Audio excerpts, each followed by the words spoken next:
বড় বাজার গেছো আর খাওয়ার জায়গার ঠিকানা পাচ্ছ না? আচ্ছা চলো লেটস স্টার্ট। এই যে বৌরানী, আর ঠিক তার অপোজিটে রয়েছে এই দাদাদের স্যান্ডউইচের দোকান। মেনু কার্ডটা দেখে আমি বেশ অবাকই হয়েছিলাম, এত ধরনের স্যান্ডউইচ আর এই একই দোকানে। অগত্যার আমিও দেরি না করে অর্ডার করে দিলাম একটা extra cheese and paneer sandwich.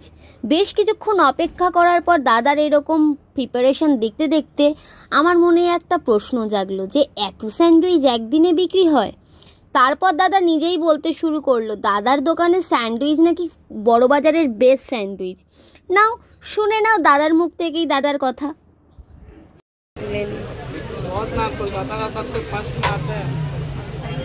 প্রথমে বিশ্বাস না করলেও পরে যখন দাদা আমাকে স্যান্ডউইচটা সার্ভ করলো তখন সত্যি আমি জাস্ট ফ্ল্যাট হয়ে গেছি।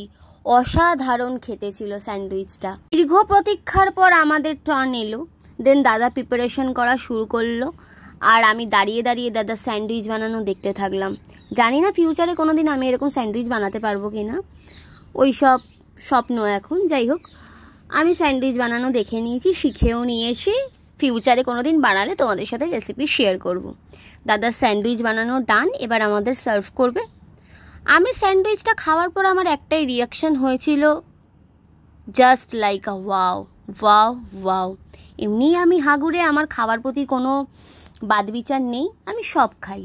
তারপর যখন এই এক্সট্রা চিজ আর বেশি করে চিপস দিয়ে দিল, এখনই ভিডিওর ভয়েস ওভার দিতে গিয়ে আমার মুখে জল চলে আসছে। যাই হোক, ভিডিওটা ভালো লাগলে অবশ্যই সাবস্ক্রাইব।